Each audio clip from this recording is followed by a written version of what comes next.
خدا کی قسم سیدہ دربار میں کھڑی ایسے توحید پڑھ رہی تھی جیسے کافروں کو اللہ سمجھایا جاتا ہے،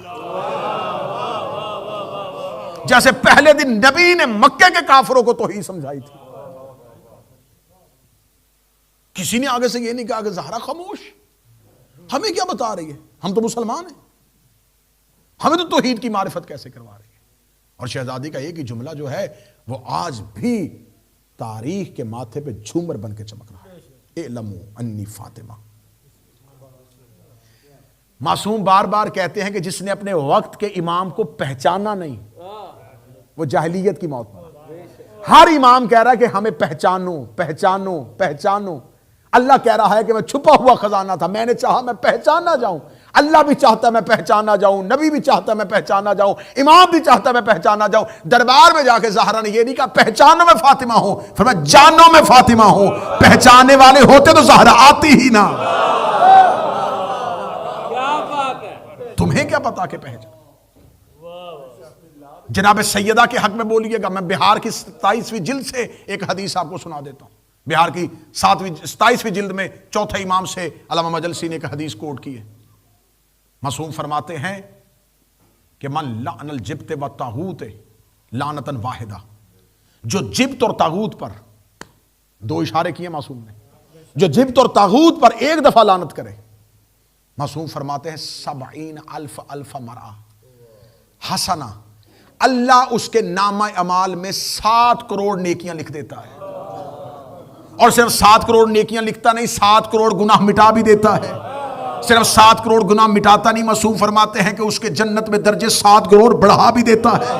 جب سے میں نے چوتھے امام کی یہ حدیث سنی ہے تو میرا حق بنتا ہے کہ میں منبر پہ شیعوں کو بتاؤں کہ معصوم نے یہ لفظ کہے ہیں کہ جب بھی کوئی جبت اور طاغوت پہ زہرا کے قاتلوں پر لعنت کرتا ہے تو اللہ اس کی نیکیاں لکھتا ہے، جبکہ خدا نے نیکیاں لکھنے کے لیے فرشتہ کاندھے پہ بٹھایا ہو۔ بسم اللہ الرحمن الرحیم، الحمدللہ رب العالمین، رب محمد و رب علیین، الذی خلق السماوات والارضین فی محبت عبادہ الطاہرین، الذی کان کنزا مخفیا فارادہ ان یعرف فخلق الخلق المہدیین، کتب اقرار ولایت علی فی المقدر للمؤمنین المخلصین، وجعل تبرہ اعداء الزہرا فی شعار للمؤمنین الراغبین، ثم الصلاة والسلام علی محمد المصطفیٰ سبب الکون والمکان، الشفیع عند اللہ ووسیلۃ الرضوان والغفران، وذکرہ تسکین الارواح واطمینان القلوب والاذہان، والسلام والطعام علی علی المرتضی، ولایتہ واجب علی نفوس الاتقیاء، ثم الصلاة والسلام علی السیدۃ الجلیلۃ العقیلۃ الجمیلۃ النبیلۃ العدیلہ، الصدیقۃ المبارکہ الراضیۃ المرضیہ، عالمۃ غیر معلمہ، ومن آمن بفاطمۃ آمن اللہ، ومن رد علیہا رد اللہ، ومن شکا فی قولہا شک اللہ، ومن اعزانی فقد اعزا اللہ ومن کان اعزانی فقد لعنت اللہ ولعنت اللہ علی اعدائہم اجمعین اما بعد فقد قال حق سبحانہ تعالی فی کتابہ المجید وفرقان الحمید بسم اللہ الرحمن الرحیم یا ایہا الذین آمنوا اتقوا اللہ وکونوا مع الصادقین صلوات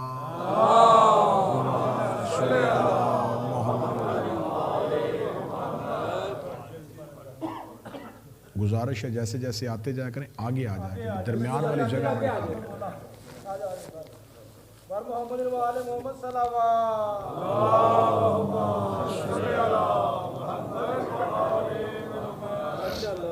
دعا ہے مالکان ذکر بندگان ذکر کا وارثان ذکر کی بارگاہ میں پیش ہونا قبول و منظور آقا زادی اس عبادت کا بہتر سے بہتر اجر سننے والوں کو پڑھنے والوں کو کروانے والوں کو عطا فرمائے اس امام بارگاہ کے منتظمین اس کے متعلقین اس کے عہدیداران اس کے خدمت گزاران جو اس دنیا میں موجود نہیں ہیں اور جو اس دنیا میں موجود ہیں میرا مالک ان کو بہتر سے بہتر اس کا اجر عطا فرمائے اس بارگاہ کو تا ظہور امام زمان مسلسل عزاداری کی خدمت کے لیے ہمیشہ کے لیے وقف فرمائے شر شیاطین سے شر حاسدین سے مومنین کو محفوظ و مامون فرمائے حمد و تعریف اس ذات پروردگار کی جس نے ہماری زبانوں اور ہماری سماعتوں کو اس قابل بنایا کہ ہم ان کا تذکرہ کر سکیں جن کی وجہ سے اس نے کائنات کو بنایا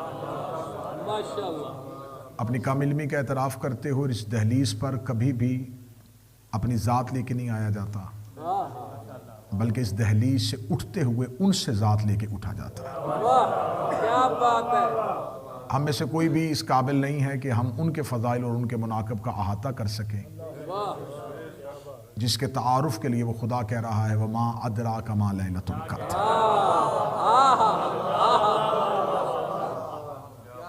ہم مسلسل ایام فاطمیہ کی مجالس میں سفر کر رہے ہیں تاریخ کے آئینے میں ان تمام چہروں کو بہتر طریقے سے دیکھنے کی کوشش کر رہے ہیں جس کو ہر دور کی ملوکیت نے ہمارے سامنے معزز بنا کے پیش کیا روزانہ کی بنیاد پہ تاریخ کا سفر کرتے ہوئے ہم اس موڑ پہ پہنچے کہ رسالت مآب کے دنیا سے جانے کے بعد ایک نیا دین ایک نیا نظام ایک نئی فکر ایک نیا شعور زمانے کے سامنے رکھا گیا اور ایک فیبریکیٹڈ نظام کو اسلام کہا گیا ایک خود ساختہ بنائے ہوئے سسٹم کو اسلام کا نام دیا گیا لیکن یہ نفوس قدسیہ زمانے میں موجود تھے جو اللہ سے وعدہ کر کے آئے تھے کہ ہم تیرے ذکر کو بلند کریں گے اور تو ہمارے ذکر کو بلند کرے گا میں پہلی مجلس میں کہا تھا کہ جناب سیدہ کو اللہ نے جو زمین پر اتارا تو شہزادی کے ذمے اللہ نے کام بھی بہت اہم لگایا ہوا تھا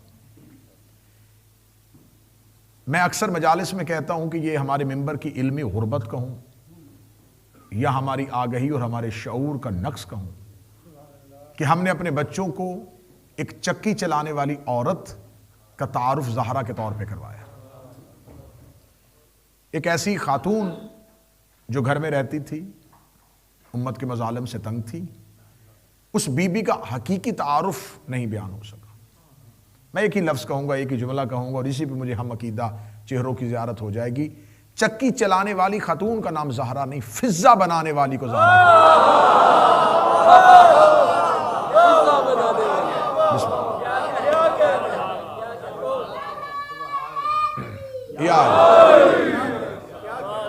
جس کی صرف دل میں تمنا ہو اور اللہ عباس کو وجود عطا کر دے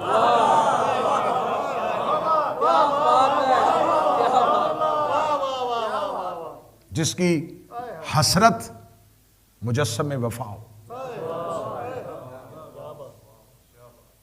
عباس سیدہ کی حسرت ہے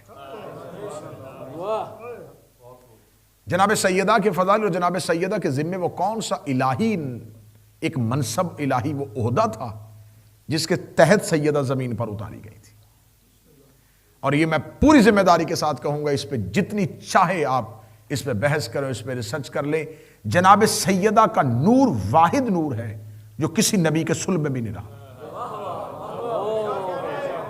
بات ہے قبلہ، کیا بات ہے. طیب اور طاہر اسلام، اس میں سے بھی سیدہ کا نور نہیں گزرا. واحد نور ہے جناب سیدہ کا، یہ انبیاء کے صلبوں میں سے بھی نہیں گزرا. خدا نے جناب سیدہ کے نور کو عطا کرنے کے لیے رسول کو معراج پہ بلایا.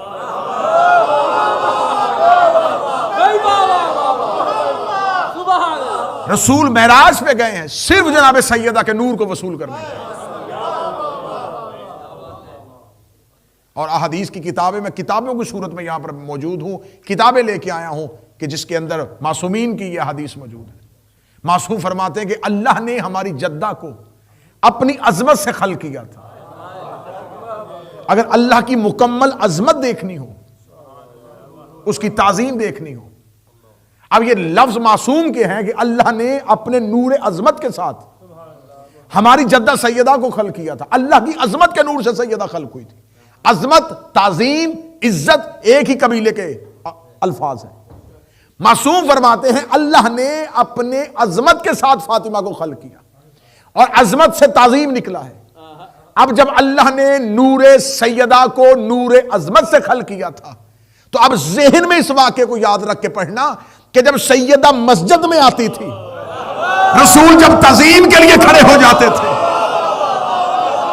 تو یہ باپ بیٹی کی تعظیم کے لیے نہیں کھڑا ہو رہا، نبی پروردگار کی عزت کے لیے کھڑا ہو رہا.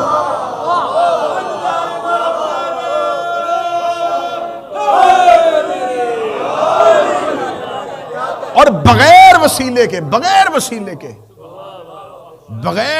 کے خدا نے نور سیدہ مصطفیٰ پہ منتقل کیا. یہ اتنا مقدس، اتنا طیب اور اتنا طاہر نور تھا کہ اللہ نے جبریل کے ذریعے سے بھی نہیں گزارا. جس کا نور دینے کے لیے اللہ کسی معصوم کا وسیلہ بھی قبول نہ کرے. اور جب نبی کو زہرا کو دیا ہے تو خدا نے فوراً کہا اِنَّا آتَيْنَا، ہم نے تمہیں عطا کی. فَصَلِّ لِرَبِّكَ، اب اپنے رب کو شکر کا سجدہ دے، جس کے ملنے پر محمد پر شکر کی نماز واجب ہو جائے. اب یہ سورہ کوثر میرا موضوع نہیں، ورنہ اس پر تو تفاسیر کے انبار آ گئے ہیں کہ صرف لفظ کوثر کی تفسیر پر. لیکن میں صرف یہ کہنا چاہتا ہوں کہ خدا نے اس نور کو کسی صلب سے نہیں گزارا، بغیر وسیلے کے مصطفیٰ کو دیا اور فرمایا ہم تمہیں عطا کر رہے ہیں اور یہ نور تیرے پاس میری امانت ہے. یہ نور تیرے پاس میری امانت ہے. اور میں آخری مجلس میں جناب امیر المومنین کا جب نوحہ پڑھوں گا تو اس نوحے کے اندر بھی ایک لفظ آئے گا کہ میرے اللہ میں تیری امانت تجھے واپس کر. اللہ نے جناب سیدہ کے نور کو نبی کو امانت کے طور پر دیا اور امانت کے طور پر دینے کے بعد خدا نے کہا کہ اے مصطفیٰ تو امین ہے، تیرے پاس یہ میری امانت ہے. اور نبی اتنا امین ہے کہ نبی امانتوں کا تحفظ تو کرتا ہے، لیکن نبی نے پوچھا کہ میرے اللہ یہ امانت واپس کب کرنی ہے؟ فرمایا واپس نہیں کرنی، زمین پہ رہنا، جہاں میرے ہاتھ نظر آ جائیں. ہم خاموش ہیں، یہ امانت ان ہاتھوں پہ رکھ دیں. یہ علی سے رشتہ زمینی رشتوں کی بنیاد پہ نہیں ہوا.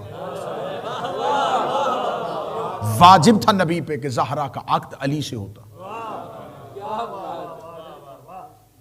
فرمایا اگر علی نہ ہوتے تو فاطمہ کا کوئی کف نہ ہوتا، وہ بھی کفن احد رہتا اور یہ بھی کفن احد. اب آج کی مجلس میں نے آپ کے سامنے بیان کرنا کہ جناب سیدہ کو اللہ نے کون سا منصب، کون سا عہدہ دیا تھا. آیت اللہ وحید خراسانی کی کتاب ہے وما ادراک فاطمہ، اردو میں ترجمہ ہو چکی ہے، میرے پاس موجود ہے. اس میں انہوں نے ایک حدیث لکھی ہے کہ معصوم فرماتے ہیں کہ ہماری جدہ فاطمہ نبوت اور ولایت کے درمیان برزخ ہے.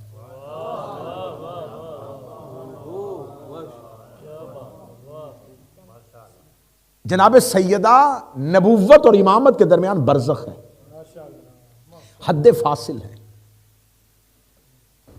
جو نبوت اور امامت کے درمیان مختصراً عرصے کے لیے، کیونکہ غدیر پر مولا امیر المومنین کی ولایت کا اعلان ہو چکا ہے، اب نبوت اور ولایت کے درمیان ایک تحفظ چاہیے، ایک حصار چاہیے، جس کی عملی تصویر رسول نے مباہلہ میں دکھائی۔ جب رسول مباہلہ کے لیے گھر سے چلے ہیں تو رسول کے چلنے کی ترتیب کیا تھی؟ آگے نبی تھے، پیچھے سیدہ تھی، اس سے پیچھے علی تھا۔ نبوت اور امامت کے درمیان جو فصیل بن کے چل رہی تھی، اب اس بی بی کا یہی تعارف ہے کہ اس نے نبی کے بعد ولایت کا تحفظ کرنا ہے۔ واہ کیا بات!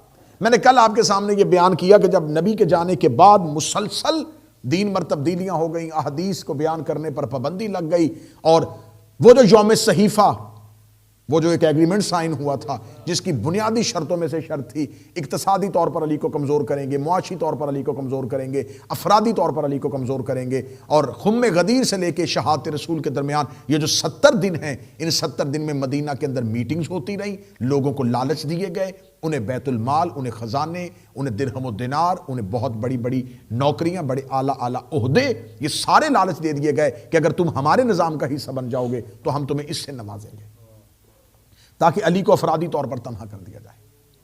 اب امیر المومنین کو جب یہ افرادی طور پر تنہا کر رہے تھے، ان کے وہم و گمان میں بھی نہیں تھا کہ علی کے حق میں زہرا کی صورت میں ایک مضبوط آواز اٹھے گی۔ انہیں پتا تھا کہ امیر المومنین کے حق کے لیے، احتجاج کے لیے یا بنی ہاشم میں سے کچھ آئیں گے، یا سلمان، ابو ذر و مقداد و عمار آئیں گے۔ اب ہم نے ان کی طاقت کا جواب کیسے دینا؟ ان کے پاس، ان کے وہم میں بھی نہیں تھا کہ علی کے پاس زہرا جیسی آواز موجود ہے جو ان کے نظام کو ہمیشہ کے لیے مفلوج کر دے گی۔ اب یہاں پر جناب سیدہ کا ہم حق پڑھتے ہیں ممبر پر، جسے حق سیدہ کہا جاتا ہے۔ اس کے لیے میں نے بہت ڈیٹیل میں اس کے اوپر پوری مجالس پڑھ دی ہیں فدق کے عنوان سے۔ ایک بات ذہن میں رکھیے گا کہ جناب سیدہ کے پاس یہ جو تھا، یہ جاگیر فدق تھی، باغ فدق نہیں تھا۔ یہ لفظ باغ فدق شیعہ لٹریچر کا لفظ نہیں، باغ ویسے بھی عربی کا لفظ ہی نہیں، یہ فارسی کا لفظ، یہ لفظ جان بوجھ کے ڈالا گیا لٹریچر میں تاکہ اس کی اہمیت کو کم کیا جائے۔ جب باغ ذہن میں آئے گا تو کتنی مالیت ہوگی، چھوٹا سا باغ ہوگا، 11 کھجوریں تھی، 14 کھجوریں تھی، 30 کھجوریں تھی۔ آئیں ہم آپ کو بتائیں کہ فدق اصل میں کیا تھا۔ صرف فدق ہی نہیں، جناب سیدہ کے پاس فدق جتنی 7 جگیریں اور بھی تھیں، کیا بات ہے! جن کے نام میں ممبر سے بیان کر دیتا ہوں۔ اواف پہلی جگیر، دلال دوسری جگیر، صافیہ تیسری جگیر، برکا چوتھی جگیر، حسنہ چھٹی جگیر، ام ابراہیم 7ویں جگیر۔ 7 جگیریں فدق کے علاوہ جناب سیدہ کے پاس تھی۔ اب ان جاگیروں کو اس کی قیمت کیا تھی؟ عمر بن عبدالعزیز کے دور میں اس نے کہا کہ میں فدق کی مالیت دیکھنا چاہتا ہوں کہ اس کی سالانہ مالیت کتنی ہے۔ تو جو اس نے حساب لگایا، جو اہل سنت کی کتابوں میں تاریخ الخلفاء اٹھا کے دیکھ لیں گے، یا اس کے علاوہ ابن عبد البر کو اٹھا کے دیکھ لیں گے، اساکر کو اٹھا کے دیکھ لیں گے، تاریخ دمشقی اٹھا کے دیکھ لیں گے، تاریخ تبری اٹھا کے دیکھ لیں گے، اس میں لکھا ہوا ہے کہ عمر بن عبدالعزیز نے جب اپنے دور میں فدق کی جگیر کی مالیت کا حساب لگانا چاہا تو اسے پتا چلا کہ اس میں سے 40,000 دینار سالانہ آمدن آتی ہے۔ 40,000 دینار۔ جب میں 40,000 دینار کہوں گا تو میری قوم کے بچوں کے ذہن میں ہوگا کہ اس وقت جو سکہ رائج الوقت تھا وہ دینار ہوگا۔ جب میں دینار کہوں گا تو دینار کو آپ نے ذہن میں یہ رکھنا ہے کہ اس دینار سونے کا ہوتا تھا۔ 4.5 گرام آج کے دور کا۔ یہ عبد الملک بن مروان نے جو ایک اس سکے کا وزن کیا تھا اور جو اس کے بعد خلافت کے بعد چلتا رہا، اس کے بعد 10 گرام تک بھی آیا، لیکن 4.5 اگر اسی کو آپ ذہن میں رکھیں کہ 4.5 گرام ایک دینار کی قیمت تھی۔ 4.5 گرام سونا ایک دینار تھا، اور بی بی کے اس ایک جگیر سے آمدن آتی تھی 40,000 دینار۔ 40,000 دینار کو اگر دیکھا جائے تو 170 کلو سونا ملتا ہے۔ اس کو اگر آج کی ہم اس حساب سے آج کے ریٹ کے حساب سے دیکھیں تو اس کی جو آمدن تھی وہ $12 ملین تھی سالانہ، ایک بار ایک بار۔ واہ ماشاء اللہ۔ چلیں آپ کے ماحول کے مطابق میں نے کیلکولیشن نکالی ہے، 9.5 ملین پاؤنڈ پاکستانی روپے کے حساب سے 3.5 ارب روپے، $1 ملین منتھلی تھا۔ اب آپ فدق کو سمجھیں گے تو پتا چلے گا کہ ہوا کیا تھا۔ یہ ایک جاگیر سے آتی تھی۔ اب یہ جاگیر آئی کہاں سے تھی؟ فدق کہتے یہودیوں کے پاس تھا، خیبر کے یہودیوں کے پاس تھا۔ ذہن میں رکھنا، اس کے اوپر اہل سنت کتابوں کے ریفرنس میرے پاس موجود ہیں کہ فدق یہودی لفظ ہی نہیں ہے۔ جناب نوح کے بیٹے حام کے بیٹے کا نام فدق تھا، جس نے آ کے اس جاگیر کو آباد کیا تھا۔ اس کے نام پر اس جاگیر کا نام رکھا گیا فدق۔ اس کے بعد یہ ہر دور میں نبیوں کی ملکیت رہا۔ یہودی اس کے مالک نہیں تھے، یہودی اس پر غاصب تھے۔ یہودی ملکیتی طور پر فدق میں نہیں آئے تھے، یہ مزارے کے طور پر فدق میں آئے تھے۔ ان کے پاس بزرگوں سے آتی ہوئی ایک تحریر موجود تھی۔ یہ فدق ہر دور میں یا نبی کا ورثہ ہوتی ہے، نبی کی ملکیت ہوتی ہے، اور نبیوں کی ملکیتوں میں چلتی ہوئی آخری نبی تک پہنچے گی۔ تو انہوں نے اس جاگیر پر بیٹھ گئے تھے، مزارے بن کے اس جاگیر پر کام کرتے تھے کہ ابھی آخری نبی تو آیا نہیں، جب وہ آئے گا اس کے حوالے کر دیں گے۔ یہ جو اب تاریخ میں ریفرنس دیا جاتا ہے کہ یہودیوں نے رسول کو دی تھی، رسول نے یہودیوں سے مطالبہ کر کے لی تھی۔ جب خیبر فتح ہوا تو رسالت مآب نے، جب انہوں نے کہا کہ یہ جاگیر، تو اس دور کا جو ان کا یہودیوں کا پیشوا تھا اس کا نام شمعون لکھا ہوا ہے۔ اس نے آ کے رسالت مآب کو وہ صندوق دیا، کہنے لگا جی یہ ہمارے پاس اس صندوق کے اندر وہ تحریر ہے کہ یہ کس کی ملکیت ہے، اس کے اندر جو سند ہے، جو ایک سلسلہ ہے، وہ اس تحریر اس کے اندر ہے، لیکن ہم سے اس کی چابی گم گئی ہے۔ اس کے اوپر جو تالا لگا ہوا ہے اس کی چابی ہم سے گم گئی ہے۔ رسالت مآب نے جیب سے ہاتھ ڈالا اور چابی کو نکالا اور اس کو کھولا، اور اس کے اندر سے تحریر نکلی۔ وہ تحریر جناب نوح کے بیٹے فدق کے ہاتھ کی لکھی ہوئی تھی کہ یہ جاگیر اللہ نے عطا کی ہے تو ہر دور میں یہ نبی اور نبی کے خاندان کے پاس رہے گی۔ جو ہی رسالت مآب کے پاس آئی تو رسالت مآب نے اسی تحریر کے اوپر ان یہودی شمعون سے لکھایا کہ میں جو امانت تھی وہ اس کے وارث تک پہنچا رہا ہوں، اب میں یہ فدق جاگیر محمد ابن عبداللہ ابن عبد المطلب ابن ہاشم ابن عبد مناف کو دے رہا ہوں۔ باقاعدہ تحریر لکھی گئی، باقاعدہ ایگریمنٹ لکھا گیا، اور رسالت مآب نے وہ لے لی۔ اب یہ نہ مال فے ہے، نہ یہ مال غنیمت ہے،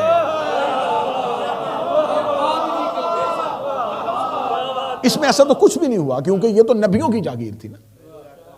اب جب تک فدق کا بیک گراؤنڈ سمجھ میں نہیں آئے گا تو پھر اس کا جغرافیائی حصہ، اس کا تاریخی حصہ اگر اس سمجھ میں نہیں آئے گا تو بچے سمجھیں گے کہ بس ایک پراپرٹی کا معاملہ تھا، محض ایک پراپرٹی تھی۔ نہیں، رسالت مآب جب وہ تحریر لے کے آ گئے اور وہ جاگیر رسول کے پاس تصرف میں آ گئی تو فوراً جبریل امین قرآن کی آیت لے کے آ گئے، بسم اللہ الرحمن الرحیم وآت ذی القربى حقہ۔ یہاں پر اللہ نے لفظ دیا ہے کہ میرا حبیب قربا کو ان کا حق دے دو، قربا کو، کاف رے با یہ اوپر کھڑی زبر، قربا، وآتا ذل قربا حقہ، قربا کو ان کا حق دے دے۔ عربی زبان سمجھنے والے بیٹھے ہوں یا عربی زبان سمجھنے والوں سے پوچھ لینا، قربا واحد مونس کا صیغہ ہے۔ اکبر ایک بڑا مرد، کبرا ایک بڑی عورت، اصغر ایک چھوٹا مرد، صغرا ایک چھوٹی عورت، قربا ایک قریبی عورت۔ اگر بیٹیاں 4 ہوتی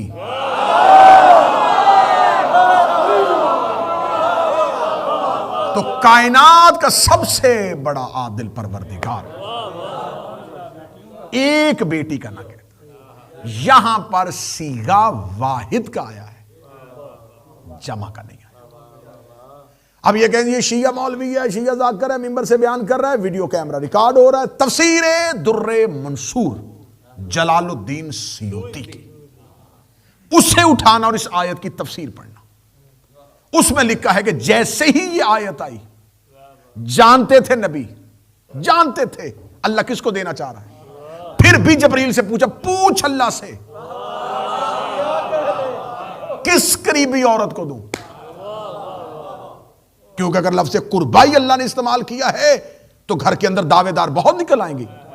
بیوی بھی قریبی عورت ہوتی ہے. تو یہ مجھے بتاؤ کس کو دینا ہے. میں تفسیر در منصور کا حوالہ دے رہا ہوں، تفسیر روح المعانی کا حوالہ دے رہا ہوں، اہل سنت تفسیر کا حوالہ دے رہا ہوں. البدایہ والنہایہ بھی اٹھا کے دیکھ لینا، اس میں بھی یہی لکھا ہوا ہے. جیسے ہی نبی نے جبرائیل امین سے پوچھا، گیا فرشتہ واپس پلٹ کے آ گیا. اس نے کہا اللہ کہہ رہا ہے فاطمہ کو اس کا حق دے دو. رسول نے اسی تحریر پہ جسے نیچے یہودیوں نے لکھا تھا کہ ہم اب امانتاً دے رہے ہیں، جو ہمارے پاس یہاں پر تھی، ہم اس کا تصرف رکھ رہے تھے، ہم یہ امانت اصل مالک کو واپس لوٹا رہے ہیں. اب ہم دے رہے ہیں محمد ابن عبداللہ ابن عبد المطلب ابن ہاشم ابن عبد مناف. ابھی سیاہی خشک نہیں ہوئی تھی یا نبی نے نیچے لکھ دیا میں بھی یہ امانت فاطمہ بنت محمد کو دے رہا ہوں. یہ تحریر جو فدق جناب نوح کے پوتے سے شروع ہوئی تھی، سیدہ پہ آ کے ختم. یہی وہ تحریر تھی جو بی بی دربار میں لے کے آئی تھی. تو اب ذہن میں رکھنا، صرف سیدہ کی تحریر نہیں پھاڑی گئی، انبیاء کی لکھی ہوئی تحریر پھاڑی گئی.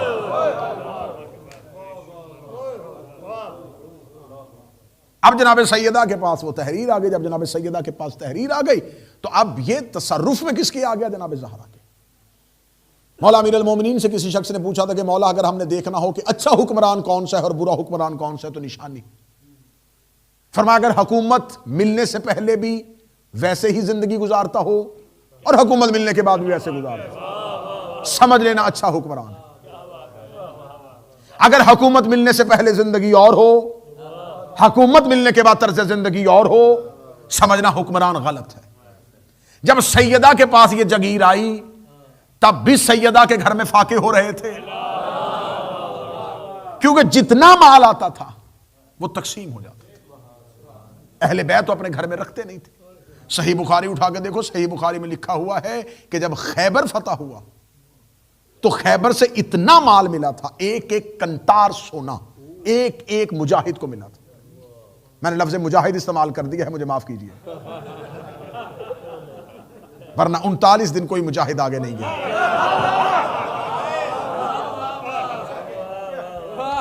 اور اللہ کو کہنا پڑا تھا کہ کل علم مرد کو دوں.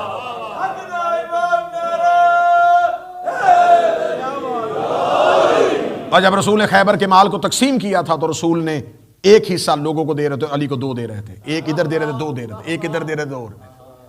تو کسی نے اعتراض کر دیا، یا رسول اللہ آپ بھائی سمجھ کے، رشتہ دار سمجھ کے آپ نے تفریق کر دی. فرمایا رشتہ دار سمجھ کے نہیں کر رہا، اللہ کے عدل اور انصاف کے اندر یہ ہے مرد کا حصہ عورت سے دگنا ہوتا ہے.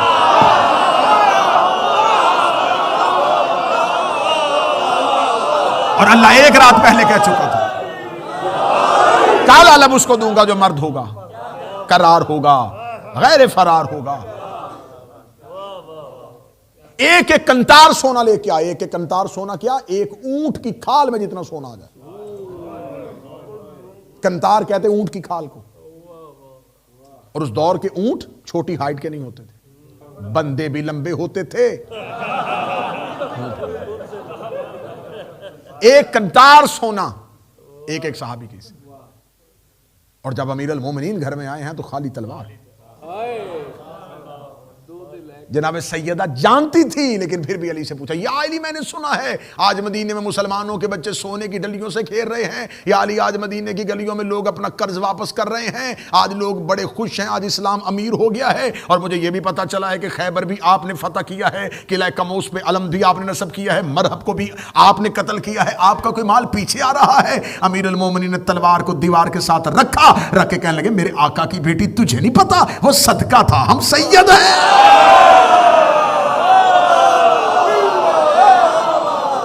وہ صدقہ تھا۔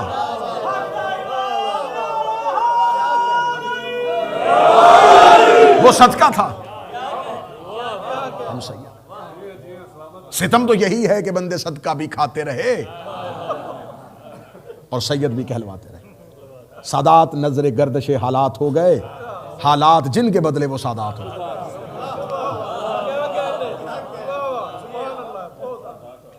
اس نے کہا، یا امیر المومنین مجھے پتا چلا ہے کہ آپ کو تو رسول نے مال تقسیم کر کے دیا ہے، تو کیا اس میں سے حسنین کو نہیں ملا گیا؟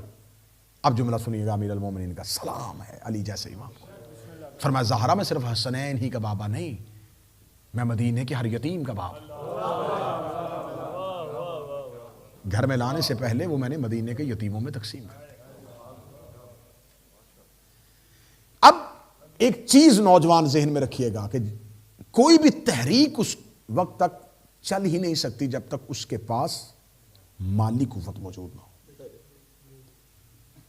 جب اسلام آیا، ابھی رسول نے اعلان نہیں کیا تھا، تو رسول کے آباء و اجداد کے پاس بھی اتنا مال تھا کہ انہوں نے مالی طور پر اپنے آپ کو مضبوط رکھا ہوا تھا تو نبی کو محفوظ رکھا تھا۔ میں آباء و اجداد رسالت مآب میرا موضوع نہیں ہے، میں ایک اشارہ دے دیتا ہوں کہ حضرت عبد المطلب نے منت مانی تھی کہ اللہ مجھے 10 بیٹے دے تو میں ایک بیٹا اللہ کی راہ میں قربان کروں گا،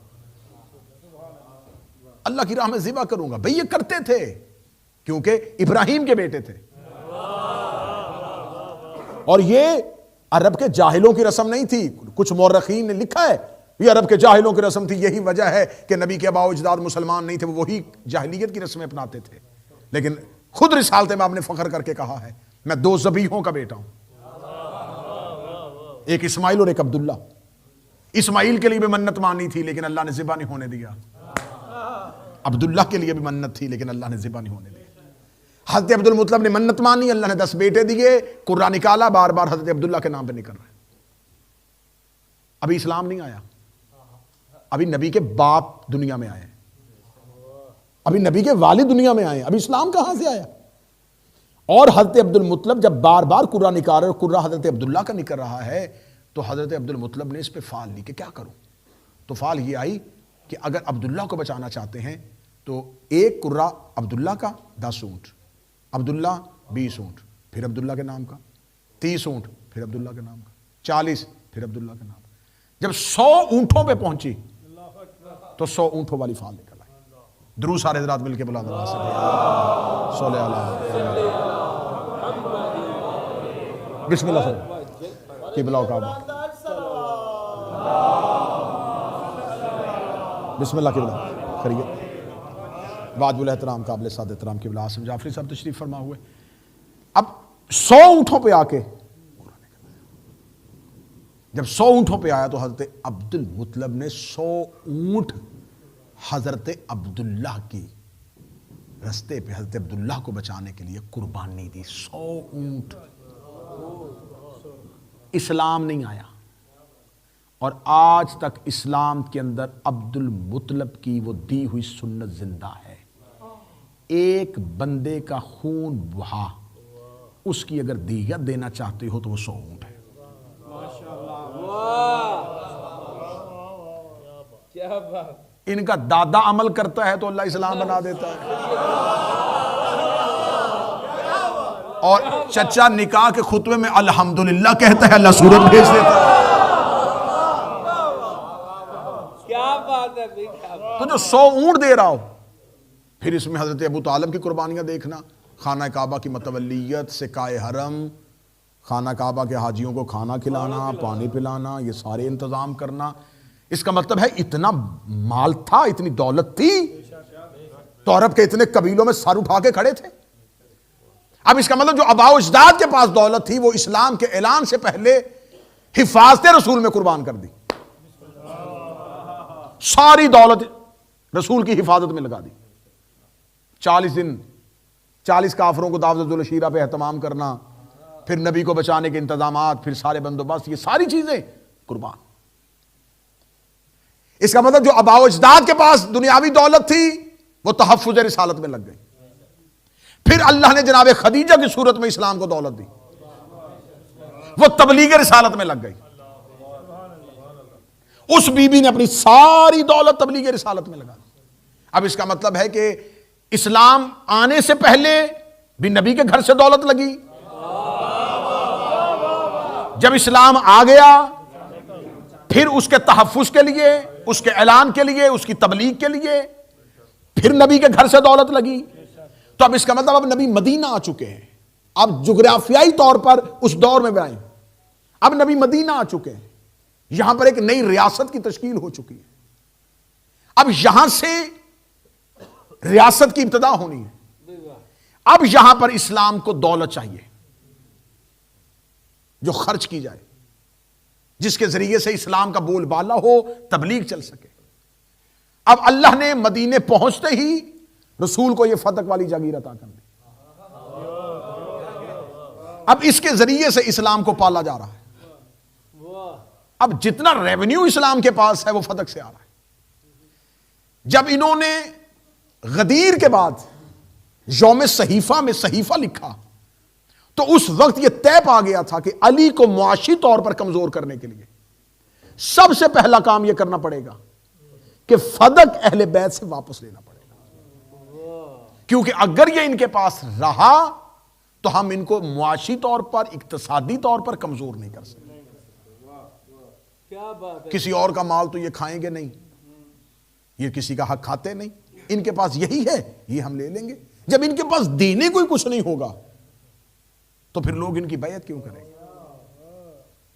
لوگ ان کے پاس آئیں گے کیوں؟ یہ اپنی حکومت کا اعلان کیسے کر سکیں گے؟ یہ مکمل ایک سازش تھی جس کے تحت رسول کے جانے کے بعد فدق کو کنٹرول میں لے لیا گیا۔ کنٹرول میں لینے کے بعد اس سے اگلا ظلم یہ ہوا کہ جب پہلا خلیفہ تخت پہ بیٹھ گیا اور شام کے رستے سے ابو سفیان واپس پلٹ آیا اور اس نے واپس پلٹ کے آکے سب سے پہلا سازش یہ کی کہ میں علی کو گھر سے نکالتا ہوں، علی گھر سے نکلے گا، میں علی کو کہوں گا ہم تیرے ساتھ چلتے ہیں، ہم رستے میں بالکل ویسا ہی دھوکہ دیں گے جیسا کہ اس کے آگے سفین میں ہونا ہے، ہم علی کو دھوکہ دے دیں گے، مدینہ میں علی کا قتل ہو جائے گا، یہیں پر یہ بات ختم ہو جائے گی۔ سیدھا گیا امیر المومنین کے پاس حضرت عباس ابن عبد المطلب کو لے کے، اے علی اٹھیے، اپنے حق کے لیے آواز اٹھائیے، میں آپ کے ساتھ چلتا ہوں۔ مولانا مودودی نے لکھ دیا یہ جملے، اہل سنت کی تاریخوں میں یہ جملے آ گئے ہیں۔ مسجد میں ریت پہ بیٹھے ہوئے علی سے جب آ کے اس نے کہا علی اٹھ، اپنے حق کے لیے صرف آواز اٹھا، صرف آپ نے مسجد میں جا کے یہ کہنا ہے خلافت میرا حق ہے، آپ نے نیام سے تلوار نہیں کھینچنی، آپ نے صرف منہ سے کہنا ہے کہ خلافت میرا علی کا حق ہے، تلوار بھی میری، میں مدینے کی گلیوں کو سواروں اور پیادوں سے بھر دوں گا، میں آپ کو آپ کا حق واپس لے کے دوں گا۔ امیر المومنین نے زمین سے نگاہیں اٹھائی، اٹھا کر تو کب سے مسلمان ہو گیا؟ تیرا اسلام کے ساتھ کیا تعلق؟ تو اسلام کا ہمدرد کب سے ہو گیا؟ اور اگلا جملہ امیر المومنین کا، امیر المومنین فرماتے ہیں جو پانی تو مجھے پلانا چاہتا ہے وہ گندلا ہے، جو لقمہ تو مجھے کھلانا چاہتا ہے وہ لقمہ علی کے حلق سے نیچے نہیں اترے، جا کسی اور کو اپنا شکار کر۔ وہاں سے نکل کے جب دربار خلافت میں آیا اس نے کہا تم بیٹھ گئے ہو تخت پہ؟ کہاں تھے عرب کے بڑے قبیلے؟ چھوٹے قبیلوں میں خلافت چلی گئی۔ فوراً دوسرے نے پیچھے سے آواز دے گی سردار آپ ہی کا تو انتظار کر رہے تھے، آئیے، یہ تاریخ پڑھ رہا ہوں، آئیے یہ لیجئے بیت المال آج کے آپ کے تصرف۔ بنی امیہ اسلام کے معاشی امور کے نگران بن گئے۔ اب یہاں پر ایک نظام جو بنا لیا گیا، جو سقیفے میں بنایا گیا، اللہ اپنے نظام کا اعلان غدیر میں کر چکا تھا اور اس کا متبادل ایک نظام جو ہے وہ سقیفہ میں بنایا گیا۔ میں پوری دنیا تک اپنی آواز پہنچا کے یہ بتانا چاہتا ہوں، ہمیں صرف اتنا بتائیں اسلام کو نقصان غدیری اسلام نے دیا ہے یا سقیفے والے اسلام نے دیا؟ اس کی چھوٹی سی جھلک بتاؤں گا، مجھے زیادہ گہرائی میں نہیں جانا۔ یزید غدیر والے نظام نے دیا تھا یا سقیفہ والے نظام نے دیا تھا؟ یہ مروان اور مروان کے بیٹے غدیر کے نظام نے دیے تھے یہ سقیفہ کے نظام نے دیے تھے؟ یہ بنو عباس غدیر کے نظام کے تحت آئے تھے یا سقیفہ کے نظام کے تحت آئے تھے؟ دو نظاموں میں سے مان لو کہ کس نظام نے اسلام کی حفاظت کی ہے۔ اب جو ہی جناب سیدہ کو پتا چلا تو اب جناب سیدہ جو ہیں، اب یہ نہ سمجھیے گا کہ جناب سیدہ صرف ایک کھجوروں کے باغ کے لیے دربار میں جا رہے ہیں۔ جناب سیدہ کا مطالبہ ہے استحقاق امیر المومنین، علی کا حق علی کو واپس دیا جائے۔ علی کے حق کے لیے جناب سیدہ اپنے گھر سے نکلتی ہے، اور آج اب جناب سیدہ اپنے گھر سے نکلی ہیں تو جناب سیدہ گھر والے دروازے سے مسجد میں نہیں آ رہی، بازار والے دروازے سے مسجد میں آ رہی ہیں، اور ساتھ خواتین کا ایک ہجوم اور چادر کے اندر جناب سیدہ جاتی ہیں۔ جناب سیدہ دربار کے اندر جاتی ہیں اور جناب سیدہ دربار کے اندر جا کے خطبہ جاری کرتی ہیں۔ اس خطبے کو میں کوشش کروں گا اس کے کچھ حصے جو میں کل کی مجلس میں آپ کے سامنے بیان کروں، وہ بہت ضروری ہے کہ جناب سیدہ نے دربار میں جا کے کہا کیا ہے۔ یقین کرو اتنا بڑا احتجاج ہے جناب سیدہ کا، اس سے بہترین علی کی ولایت کی گواہی کے لیے کوئی منبر پر بھی نہیں بولا جو سیدہ دربار میں بولا۔ سیدہ دربار میں گئی اور سیدہ نے دربار میں جا کے خطبہ فدح کے میں کچھ حصے پڑھوں گا کل۔ پہلا جملہ کہنے لگوں قبلہ موجود ہے، خدا کی قسم سیدہ دربار میں کھڑی ایسے توحید پڑھ رہی تھی جیسے کافروں کو اللہ سمجھایا جاتا ہے، جیسے پہلے دن نبی نے مکے کے کافروں کو توحید سمجھائی تھی۔ کسی نے آگے سے یہ نہیں کہا کہ زہرا خاموش، ہمیں کیا بتا رہی ہے، ہم تو مسلمان ہیں، ہمیں تو توحید کی معرفت کیسے کروا رہی ہے۔ اور شہزادی کا ایک ہی جملہ جو ہے وہ آج بھی تاریخ کے ماتھے پہ جھومر بن کے چمک رہا ہے، اعلموا انی فاطمہ۔ معصوم بار بار کہتے ہیں کہ جس نے اپنے وقت کے امام کو پہچانا نہیں وہ جاہلیت کی موت پا۔ ہر امام کہہ رہا ہے کہ ہمیں پہچانو پہچانو پہچانو۔ اللہ کہہ رہا ہے کہ میں چھپا ہوا خزانہ تھا، میں نے چاہا میں پہچانا جاؤں۔ اللہ بھی چاہتا ہے میں پہچانا جاؤں، نبی بھی چاہتا ہے میں پہچانا جاؤں، امام بھی چاہتا ہے میں پہچانا جاؤں۔ دربار میں جا کے زہرا نے یہ نہیں کہا پہچانو میں فاطمہ ہوں، فرمایا جانو میں فاطمہ ہوں۔ پہچانے والے ہوتے تو زہرا آتی ہی نہ۔ تمہیں کیا پتا کہ پہچان۔ جناب سیدہ کے حق میں بولیے گا، میں بہار کی 27ویں جلد سے ایک حدیث آپ کو سنا دیتا ہوں۔ بہار کی 27ویں جلد میں چوتھے امام سے علامہ مجلسی نے ایک حدیث کوٹ کی ہے۔ معصوم فرماتے ہیں کہ من لعن الجبت و طاغوت لعنتاً واحدہ، جو جبت اور طاغوت پر، دو اشارے کیے معصوم نے، جو جبت اور طاغوت پر ایک دفعہ لعنت کرے، معصوم فرماتے ہیں 70,000 مرہ حسنہ، اللہ اس کے نامہ اعمال میں 7 کروڑ نیکیاں لکھ دیتا ہے، اور صرف 7 کروڑ نیکیاں لکھتا نہیں، 7 کروڑ گناہ مٹا بھی دیتا ہے۔ صرف 7 کروڑ گناہ مٹاتا نہیں، معصوم فرماتے ہیں کہ اس کے جنت میں درجے 7 کروڑ بڑھا بھی دیتا ہے۔ جب سے میں نے چوتھے امام کی یہ حدیث سنی ہے تو میرا حق بنتا ہے کہ میں منبر پہ شیعوں کو بتاؤں کہ معصوم نے یہ لفظ کہے ہیں کہ جب بھی کوئی جبت اور طاغوت پہ، زہرا کے قاتلوں پر لعنت کرتا ہے تو اللہ اس کی نیکیاں لکھتا ہے، جبکہ خدا نے نیکیاں لکھنے کے لیے فرشتہ کاندھے پہ بٹھایا ہوا ہے۔ خدا نامہ اعمال فرشتوں کو کہتا ہے تم لکھو، نیکیاں تم لکھو، گناہ بھی تم لکھو، لیکن جب بطول کے دشمن پہ کوئی لعنت کرتا ہے تو خدا فرشتوں کو نہیں کہتا تم لکھو، خدا کہتا ہے اس کی نیکیاں بھی میں لکھوں گا، اس کے گناہ بھی میں مٹاؤں گا، تاکہ میں دنیا کو بتانا چاہتا ہوں جسے اللہ لکھ دے اسے کوئی مٹا نہیں سکتا، جسے اللہ مٹا دے اسے کوئی دوبارہ لکھ نہیں سکتا۔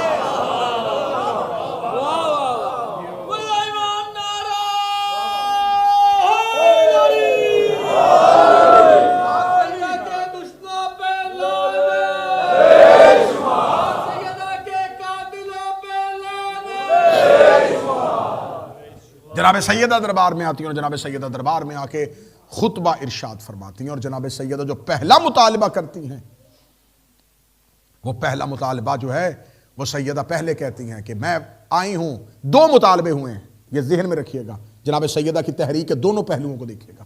جناب سیدہ نے ایک مقدمہ دائر نہیں کیا, 2 مقدمے دائر کیے. پہلا مقدمہ جناب سیدہ نے کہا میں اپنے بابا کی میراث لینے آئی ہوں, کیونکہ میں اپنے باپ کی اکلوتی بیٹی ہوں, مجھے میری میراث دو. وہ میراث جو مدینے میں میرے بابا کے پاس تھی. اب یہ جو میراث کا مسئلہ ہوتا ہے نا, یہ بڑا نازک مسئلہ ہے. میراث کے احکامات ایسے ہیں کہ یہ بڑے نازک احکامات ہیں. جناب سیدہ ابھی نئی خلافت بنی اور جناب سیدہ کہتی مجھے میری میراث دو. سامنے سے حاکم کہتا ہے کہ زہرا کون سی میراث, نبی تو کوئی میراث نہیں چھوڑ کے جاتے. اتنا جملہ کہنا. اب جناب سیدہ کس لیے آئی ہیں؟ علی کی خلافت منوانے کے لیے, علی کا حق منوانے کے لیے. جناب سیدہ سے جب اس نے کہا کہ نبی تو میراث چھوڑ کے نہیں جاتے, فرمایا کیوں, تمہارے پاس کیا دلیل ہے؟ اس نے کہا میرے پاس حدیث ہے. اب میں نے کل آپ کے سامنے کہا تھا کہ 500 حدیثیں جلوانے والے نے, حدیث کے بیان کرنے پر پابندی لگانے والے نے, حدیث 100 سال نہ کسی کو پڑھنے دینے والوں نے زہرا کے سامنے حدیث پیش کی. اب سیدوں کو پتا تھا کہ انہوں نے حدیث پر پابندی لگانی ہے اور انہوں نے کہا ہے کہ قرآن کافی ہے. یہ حدیث پڑھتے رہے اور زہرا جواب قرآن پڑھتی رہی. اور قرآن کافی کہنے والے آگے سے لے کے آئے. یہ ایک حدیث ہے, من گھڑت حدیث, بنائی ہوئی حدیث. رسول نے کہا, بی بی نے کہا اس حدیث کا راوی کون ہے؟ یہ میرے بابا نے حدیث کس کو کہی تھی؟ کہنے لگا مجھے کہی تھی. یہ مناظرہ میرا نہیں ہے, سیدہ خود بول رہی ہے. سیدہ کہتی ہے کس کو کہی تھی یہ حدیث؟ کہتا میں نے سنی ہے, میں قسم دیتا ہوں میں نے آپ کے بابا سے سنی ہے. بی بی دیکھ کے کہتی یہ حدیث میرے باپ کو مجھے کہنی چاہیے تھی, تمہیں نہیں. ان کی اولاد میں تھی, میرے بابا مجھے کہتے کہ فاطمہ میرے بعد مطالبہ میراث نہ کرنا, ہم نبیوں کی میراث نہیں ہوتی. تو میرے بابا نے یہ حدیث مجھے نہیں کہی, تمہیں کہہ دی. کیا میرے بابا جانتے تھے کہ تو ان کے بعد ان کے منبر پہ بیٹھے گا؟ اگر میرے بابا یہ جانتے تھے تو غدیر میں انہوں نے تیری حکومت کا اعلان کیوں نہیں کیا؟ نسے خلافت ختم, سقیفہ کا اجتماع ختم, ایک دلیل کے ساتھ. بی بی نے کہا یہ حدیث مجھے کہنی چاہیے تھی, تجھے کیوں کہی؟ تجھے اس لیے کہی کہ تو بعد میں منبر پہ بیٹھے گا اور اگر میری بیٹی آ جائے تو آگے سے یہ حدیث پڑھ دینا. تو اس کا مطلب میرے بابا جانتے تھے کہ تو بیٹھے گا. اگر میرے بابا یہ جانتے تھے تو غدیر میں تیری حکومت کا اعلان کیوں نہیں ہوا؟ اور اگر یہ کام تم نے حکومت بنانے کا میرے بابا کے حکم سے کیا ہے تو پھر تم نے 3 دن سقیفہ میں اجتماع کیوں کیا ہے؟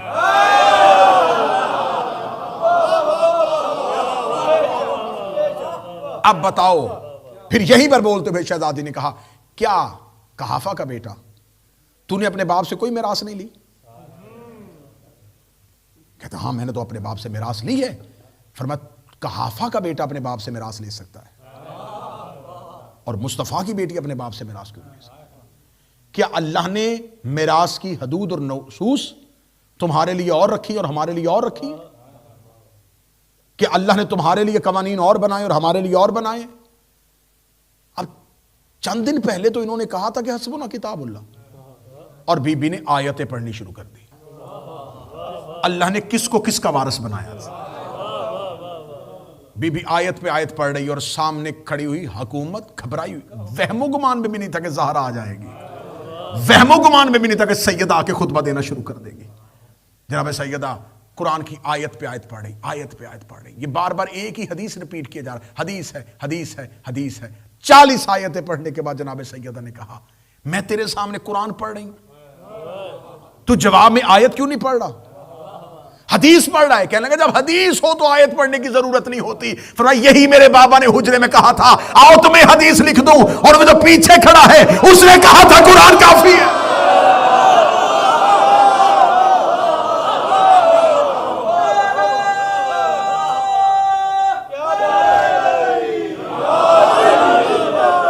اب تم نے تھوڑے دن پہلے کہا ہے,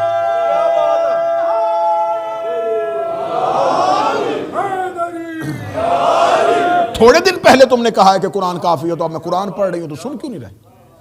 سنو قرآن۔ میراث پہ اتنی لمبی ڈیبیٹ کی بی بی نے، اور بی بی کا خطبہ کل میں اس کے کچھ اقتصابات پڑھوں گا کہ شہزادی نے کیا کیا راز کھولے اس خطبے میں۔ بی بی نے دیکھ کے فرمایا اچھا چل تم مجھے میراث نہیں دیتا، میں مطالبہ کرنے کے لیے میراث کا آئی ہی نہیں تھی، تم نے میری ذاتی جاگیر پہ قبضہ کیوں کیا ہے؟ فدق میراث زہرا نہیں ہے، حق سیدہ ہے۔ میراث تقسیم ہوتی ہے مرنے کے بعد،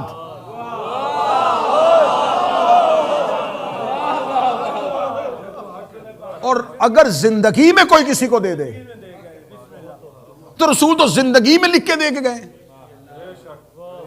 یہ آپ کا جلال الدین سیوطی لکھ رہا ہے، یہ آپ کے مفسرین لکھ رہے ہیں کہ رسول نے زندگی میں لکھ دیا تھا۔ جب لکھ دیا ہے تو اب یہ ملکیت ہو گئی۔ عالمی قوانین کی، انٹرنیشنل لا کی دھجیاں اٹھائی ہیں خلیفہ نے، کیونکہ انٹرنیشنل قوانین کے اندر بھی یہ بات درج ہے کہ اگر کوئی شخص کسی جگہ پہ قابض ہو اور دوسرا آ کے اس جگہ کا مطالبہ کرے تو گواہ وہ دے گا، یہ نہیں دے گا۔ میرے ہاتھ میں یہ گھڑی ہے اور عمران بھائی کہیں گے میری ہے، میں کہوں نہیں میری ہے، تو یہ کہ گواہ دے، تو گواہ میں نے نہیں دینے، انہوں نے دینے۔ اب اگر حکومت نے قبضہ کیا تھا سیدہ کی جگیر پر تو گواہ حاکم کو دینے تھے، سیدہ کو نہیں دینے تھے۔ پھر دوسری بات یہ ہے کہ اگر حاکم نے یہ کہہ کے قبضہ کیا تھا کہ فدق امت کا حق ہے، کیونکہ نبیوں کا ورثہ کوئی نہیں ہوتا، یہی حدیث گھڑی ہوئی پڑی نا کہ نبیوں کی میراث نہیں ہوتی، نبی جو چھوڑتے وہ صدقہ ہوتا ہے اور وہ امت کا حق ہوتا ہے۔ تو اگر یہ امت کا حق تھا تو امت نے آ کے خلیفہ سے مانگا تھا کہ ہمارا حق زہرا سے لے کے دو۔ بھئی زہرا کے مقابلے میں فریق کون ہے؟ امت ہونی چاہیے تھی نا۔ امت آ کے اپلیکیشن دیتی، درخواستیں دیتی، جی آپ ہمارا حق وہ ان کے پاس ہے، ہمیں واپس لے کے دیں۔ تو یہ مطالبہ امت نے کرنا تھا، امت نے کیا نہیں، اور یہ مطالبہ خود حاکم کر رہا ہے۔ اگر یہ حاکم نے کر دیا ہے مطالبہ کہ یہ ہمارا حق ہے، ہم اس کو تم سے چھین رہے ہیں، تو پھر گواہ حاکم کو دینے تھے۔ حاکم نے گواہ بھی نہیں دیے۔ تیسری بات کر لو، اگر گواہ بھی نہیں دیے اور چھین بھی لیا ہے تو پھر اس مقدمے کو سننے کا حاکم اہل ہی نہیں، کیونکہ یہ دنیا کی کسی عدالت میں نہیں ہوتا کہ جس کے خلاف مقدمہ ہو وہ جج ہو۔ بی بی نے رٹ دائر کی ہے اسٹیٹ کے خلاف، اسٹیٹ اس مقدمے کو سن کیسے سکتی؟ چلو انٹرنیشنل قوانین کو چھوڑو، آؤ قرآن کی نص میں۔ اس نے بی بی سے کہا تو گواہ دے۔ آؤ قرآن کی نص میں پہلے قرآن سے پوچھے، معصوم سے گواہ مانگنے کی اجازت ہے؟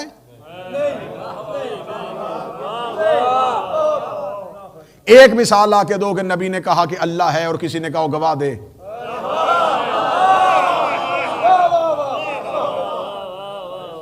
معصوم سے گواہ مانگنے کی تو اجازت ہی نہیں۔ وہ ایک بڑا مشہور واقعہ ہے، مجھے اس کو پڑھ کے وقت نہیں گزارنا، جس میں ایک وہ عرابی اونٹ بیچنے کے لیے آیا تو نبی نے کہا یہ گھوڑا میں تم سے لیتا ہوں، اور نبی اپنے گھر سے پیسے لینے کے لیے گئے اور اس نے کسی کو بیچ دیا۔ جب وہ رسول واپس آیا فرمایا یہ گھوڑا، اس نے کہا میں نے دے دیا۔ رسالت امام نے کہا وہ تمہیں وعدہ کر کے گیا تھا، وہ تو میں نے خرید لیا تھا۔ اس نے کہا تیرے پاس کوئی اس سودے کا گواہ ہے؟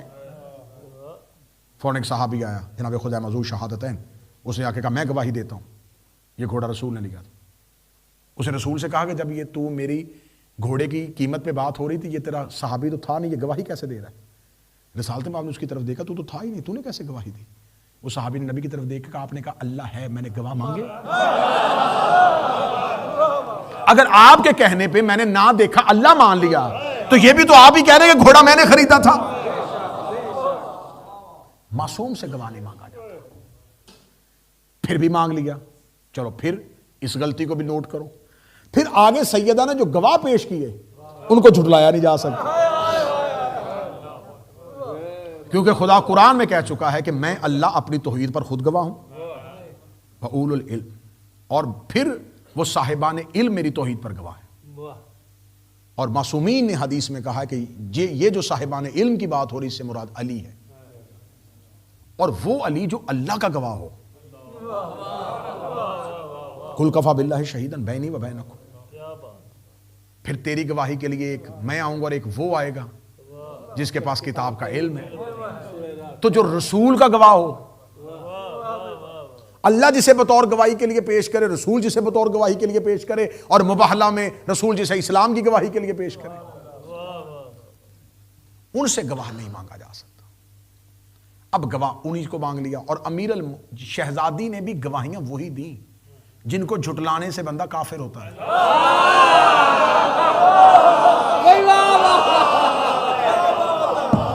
جبکہ سیدہ کے پاس گواہ موجود تھے. سلمان موجود تھے، بلال موجود تھے، ابو ذر موجود، یہ سارے موجود تھے. لیکن سیدہ نے امیر المومنین کو کیوں پیش کیا، حسن اور حسین کو کیوں پیش کیا؟ ان کی گواہی کو جھٹلانا صرف گناہگار نہیں کرے گا.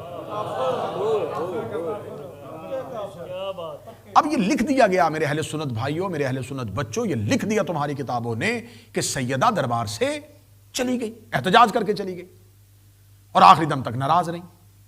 یہاں پر آ کے تم نے روایت کو توڑ مروڑ کے پیش کیا کہ آخری لمحے میں پھر دو شخصیات گئی تھیں اور انہوں نے جا کے منت سماجت کی تھی اور سیدہ جو تھی راضی ہو گئی تھی.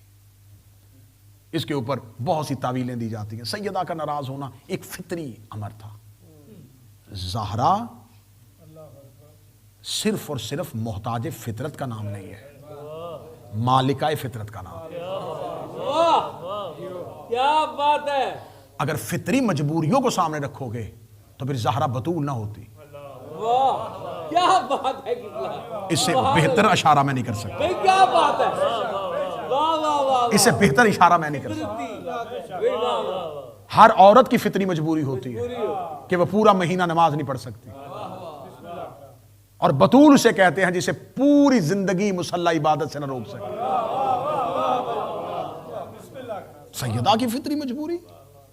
سیدہ ناراض ہو کے چلی گئی اور آخری دم تک ناراض رہی. جب سیدہ آخری دم تک ناراض رہی تو یہاں پر صحیح بخاری نے لکھ دیا کہ آخری وقت میں دو لوگ آئے ہیں اور انہوں نے آ کے جناب سیدہ کو راضی کرنا چاہا، لیکن سیدہ ناراض رہی اور سیدہ نے ان کو سلام کا جواب بھی نہیں دیا. یہ یہاں تک صحیح بخاری نے لکھ دیا ہے کہ سلام کا جواب نہیں دیا.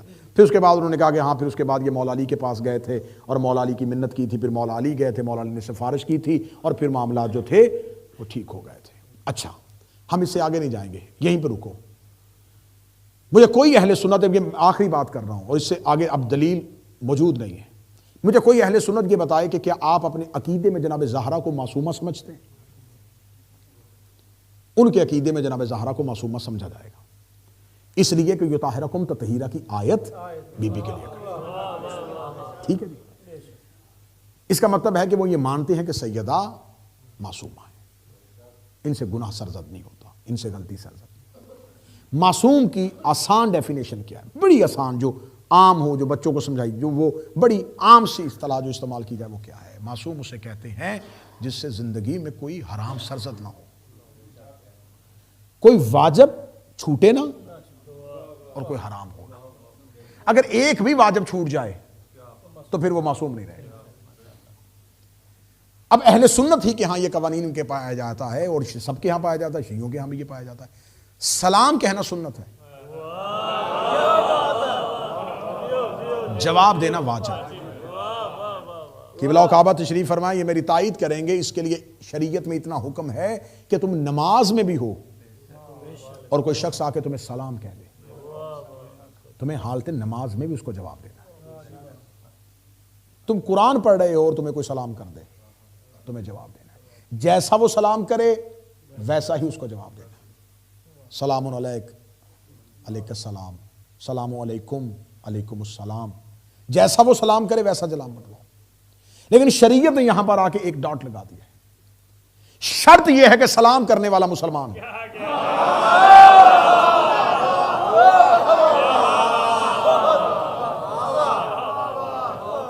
کافر آپ کو بازار میں بھی سلام کرے، آپ نے اس کو جواب نہیں دینا، اس لیے کہ آپ اس کی سلامتی نہیں مان سکتے. ایسا ہی کافر کو سلام کا جواب نہیں دیا جا سکتا. اب ایک ایسی بند گلی میں لے کے آیا ہوں جس کی آگے 2 ہی گلیاں ہیں، ان میں سے کسی ایک گلی میں جانا پڑے گا. یا زہرا معصوم نہیں تھی یا بندے مسلمان نہیں تھے. اگر سیدہ معصومہ ہے تو واجب ترک نہیں ہو سکتا. اگر سیدہ معصومہ ہے تو واجب ترک نہیں ہو سکتا. اگر سیدہ نے یہ واجب نہیں تھا تو کس لیے نہیں تھا؟ اس لیے کہ مسلمان کو سلام کا جواب دیا.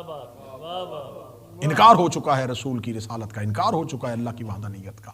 یہ زہرا دربار سے نہیں آئی، اسلام نے منہ موڑ لیا. آپ کیا سمجھتے ہیں کہ صرف ایک خاتون واپس پلٹی ہے؟ تم نے اسلام کو ناراض کر دیا. میں اس سے آگے لفظ کہنے کی تم سے اجازت چاہوں گا، اسلام نہیں، تم نے توحید کو ناراض کر دیا. یہ حدیث کے اہل سنت کتابوں میں نہیں لکھی، یا تو اپنی یہ کتابیں دریا میں بہا دو، نہ تمہاری نسلیں پڑھیں نہ انہیں حقیقت کا پتہ چلے. رسول نے فرمایا جس نے فاطمہ کو راضی کیا اس نے اللہ کو راضی کیا، جس نے فاطمہ کو ناراض کیا اس نے اللہ کو ناراض کیا. عمران بھائی حدیث یہ نہیں کہنی چاہیے تھی. رسول کہتے جس نے اللہ کو راضی کیا اس نے فاطمہ کو راضی کیا، جس نے اللہ کو ناراض کیا اس نے فاطمہ کو ناراض. جناب فاطمہ کو اپنی رضا اور اپنی ناراضی کا معیار اللہ بنانا چاہیے تھا کہ میں اس سے راضی ہوتی ہوں جس سے اللہ راضی ہو، میں اس سے ناراض ہوتی ہوں جس سے اللہ ناراض ہو. زہرا نے معیار اللہ نہیں بنایا، اللہ نے معیار فاطمہ کو بنایا. اللہ نے بھی زہرا پروردگار کے معیار کا نام ہے، سیدہ معیار پروردگار کا. ہاں بے شک. میں منت کر کے جا رہا ہوں تمہارا بھائی اور بیٹا ہونے کے ساتھ، زندگی میں ہر چیز پہ سمجھوتا کر لینا، زہرا کو اکیلا نہ کرنا، سیدہ کو زندگی میں تنہا نہ کرنا. اپنی زندگی میں کسی ایک بندے کو ضرور بتانا کہ فاطمہ سچی تھی، بطول سچی تھی. میں جملے پڑھوں گا شہید ولایت، شہید راہ حق کے زہرا، شہید ناصر عباس کے. وہ ایک جملہ کہا کرتے تھے، وہ کہتے دعا کیا کرو قدر والی چیز بے قدروں کے آگے نہ جائے. اس سے آگے وہ مثال دیتے تھے، بک جو رہا تھا مصر کے بازار میں یوسف، کاش خریداروں میں یعقوب ہوتا، پھر بتاتا کہ یوسف کی قیمت کیا ہے. اس سے اگلا جملہ شیعوں کے رونے کے لیے ہے، وہ کہا کرتے تھے چلی جو گئی تھی دربار میں، کاش منبر پہ محمد ہوتے، پھر بتاتے کہ زہرا کے سوال کی قیمت کیا. قدر والی چیز تھی یہ بقدروں کے سامنے چلی. تم نے ہزاروں دفعہ اس منبر سے سنا ہے اور اہل سنت نے اپنی کتابوں میں نقل کیا ہے کہ سیدہ مسجد میں آتی تھی، کام رسول اللہ، رسول کھڑے ہو جاتے. صرف کھڑے ہوتے، اپنی جگہ پہ زہرا کو بٹھا دیتے. جتنی دیر زہرا بیٹھی رہتی. میں نے یہ روایت اپنی زندگی میں سینکڑوں دفعہ مختلف کتابوں میں پڑھی اور ہزاروں دفعہ میں نے منبر سے علماء سے سنی. میرا ذہن رک گیا ایک سوال پہ. میں بار بار سوچتا تھا زہرا نبی کی زندگی میں مسجد میں آتی کیوں تھی؟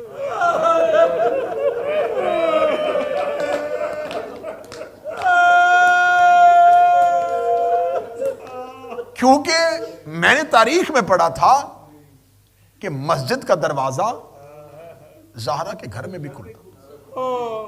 جب رسالت امام مسجد میں تشریف لاتے تھے تو باہر والے دروازے سے نہیں آتے تھے، زہرا کے گھر کے اندر سے گزرتے، مسجد میں آتے، مسجد سے نکل کے پہلے زہرا کے گھر جاتے، پھر بازار میں جاتے. جب رسول تھوڑی دیر پہلے اسی گھر سے آئے ہیں، اگر بیٹی نے کچھ پوچھنا ہی تھا تو جب باپ گھر سے آیا تب پوچھ لیتے. پھر میرا ذہن مانتا نہیں تھا، میں بار بار سوچتا تھا مسجد میں تو مرد ہوتے ہیں، آخر بی بی کو کون سی مجبوری مسجد میں لاتی تھی؟ پھر مجھے اس کا جواب ملا، زہرا مجبور ہو کے مسجد میں نہیں آتی تھی، رسول زہرا کو مجبور کر کے مسجد میں بلواتے تھے۔ فاطمہ میری زندگی میں جب میرے صحابہ بیٹھے ہوں مسجد میں آیا کر، جب تم مسجد میں آئے میں تیرے احترام میں کھڑا ہوں، تجھے اپنی جگہ پہ بٹھاؤں۔ رو رو کے کہتی تھی بابا میں تیری پردہ دار بیٹی ہوں، میں جاتی بھی چادر میں ہوں آتی بھی چادر میں ہوں، مجھے بتا مجھے مسجد میں بلاتا کیوں ہے؟ فرمایا زہرا جب میرے بعد مسجد میں جائے انہیں یاد رہے زہرا کو کھڑا نہیں رکھنا۔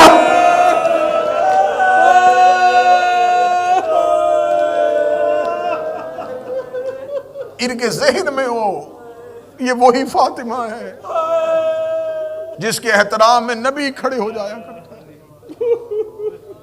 اس کو اب زیادہ دیر کھڑا نہیں کرنا، جس کو نبی لمحہ نہیں کھڑا ہونے دیتے تھے۔ خطبہ دے رہے ہوتے تھے، جناب سید آتی خطبہ چھوڑتے فوراً جاتے ہاتھوں کو چومتے، جناب سیدہ کی پیشانی چومتے، لا کے بٹھا دیتے، کھڑے ہو کے صحابیوں کا چہرہ دیکھتے رہتے۔ بیٹی بیٹھی رہتی، نبی لوگوں کو دیکھتے رہتے۔ جس کو نبی ایک لمحہ کھڑا نہیں ہونے دیتے تھے، نبی کے بعد پہلی بار آئی 4 گھنٹے چپ کر کے کھڑی، 4 گھنٹے چپ کر کے کھڑی رہی ہے، 4 گھنٹے چپ کر کے کھڑی رہی ہے۔ اگلی سطر کوئی سید بیٹھا وہ تو ہائے کرے گا، لوگ بیٹھے رہے،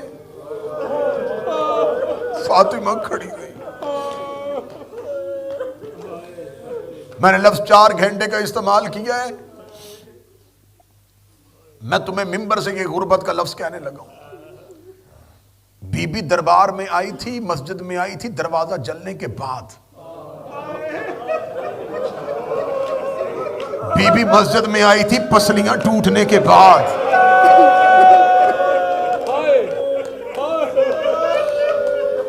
جو زخمی ہو اسے لمحہ نہیں کھڑا ہوا جاتا۔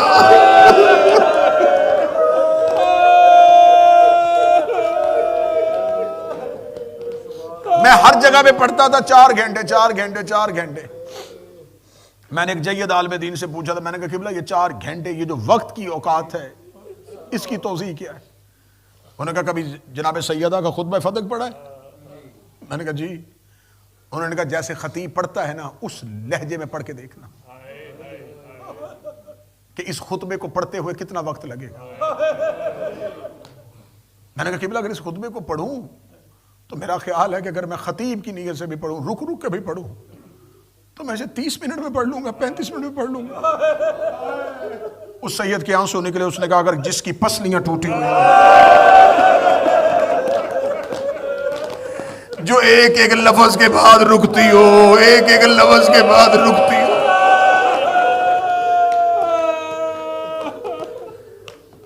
تہران کے استاد انصاریان، تہران کے مشہور روزہ خان، تہران کی مرکزی مسجد میں مرکزی اجتماع کے اندر مجلس پڑھنے والا خطیب جسے استاد کا درجہ دیا گیا تھا صاحبان ایران نے، وہ تہران کی مرکزی مسجد میں جناب سیدہ کی شہادت پڑھ رہے تھے۔ شہادت پڑھنے کے بعد استاد حسین انصاریان کمرے میں آ کے بیٹھ گئے اور امام بارگاہ کے اندر سے کسی مرد کی چیخوں کی آوازیں آئی جا رہی ہیں۔ استاد حسین انصاریان نے کہا یہ کون ہے جو ابھی تک خاموش نہیں ہوا؟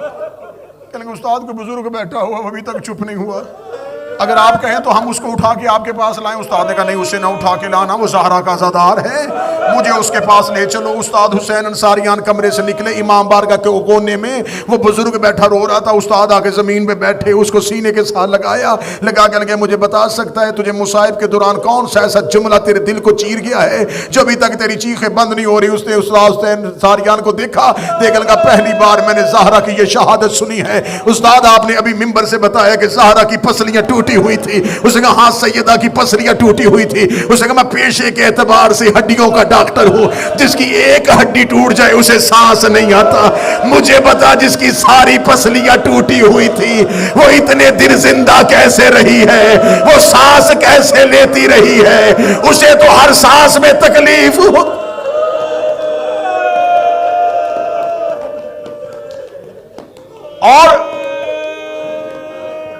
جب انسان بولتا ہے تو زور پسلیوں کا لگتا ہے.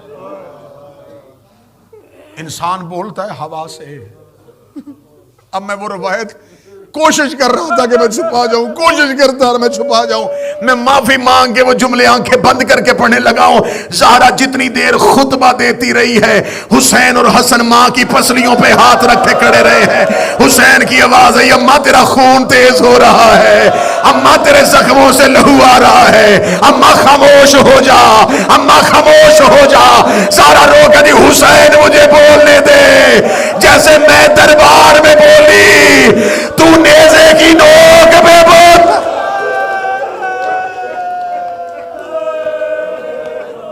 ٹوٹی ہوئی پسلیوں کے ساتھ جناب زہرا کے غم میں رویا کرو. اللہ نہ کرے, اللہ کرنے ہم میں سے کوئی ایک شخص تھوڑا سا بھی بیمار ہو جائے نا, وہ مجلس میں نہیں آتا. اسے کو پوچھے تو کل مجلس میں نہیں آیا, وہ کہتا میری طبیعت ٹھیک نہیں تھی. مجھے بول کے بتاؤ جو ٹوٹی پسلیوں کے ساتھ ہر مجلس میں آتی ہے, ہر مسیح میں بیٹھتی ہے, ہر تابوت میں آتی ہے, ہر جلوس میں جاتی ہے, رو رو کے کہتی ہے سناؤ مجھے اکبر, سناؤ مجھے حسین. آج اس بی بی کا غم پڑھنے لگا. دربار میں گئی, 4 گھنٹے بولتی رہی, 4 گھنٹے مسلسل خطبہ دینے کے بعد جو میں نے اگلی روایت پڑھی ہے وہ پھر صدا سے معافی مانگ کے پڑھنے لگا ہوں. جب 4 گھنٹے خطبہ دینے کے بعد زہرا اپنے گھر کی جانب چلی ہے, کتابیں کہتی ام ایمن اور جناب اسما نے بی بی کو دونوں بازوؤں سے تھاما ہوا تھا. بی بی کے پاؤں زمین پہ خط کر رہے تھے.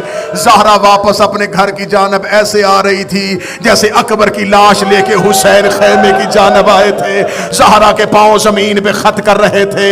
زہرا روتی ہوئی اپنے گھر کے اندر گئی, اس حجرے میں گئی جہاں پر مصلی تھا. بی بی نے اپنے بابے کا امامہ اپنے ہاتھوں پہ رکھا, رو کے کہتی بابا معاف کر دینا, آج تیرے بعد پہلی بار مسجد میں گئی تھی. بابا لوگوں نے مجھے خالی بھیج دیا ہے, بابا لوگ مجھے خالی بھیج گئے ہیں. اتنا کہنا تھا, یا زینب روتی ہوئی آئی, اس نے آ کے کہا اماں تجھے حق مل گیا. بی بی رو کے دی زینب میرے گلے میں باہیں ڈال, زینب مجھ سے میرے حق کا نہ پوچھ, زینب میں جو حالت دیکھ آئی ہوں مجھے پتا چل گیا ہے. زینب میں تو دربار میں تھوڑی دیر بولی ہو, زینب تو بھدے ہاتھوں سے بولے گی, زینب تو ننگے سر بولے گی, زینب تو بہنوں کے ساتھ بولے گی. اتنا جملہ کہنا تھا.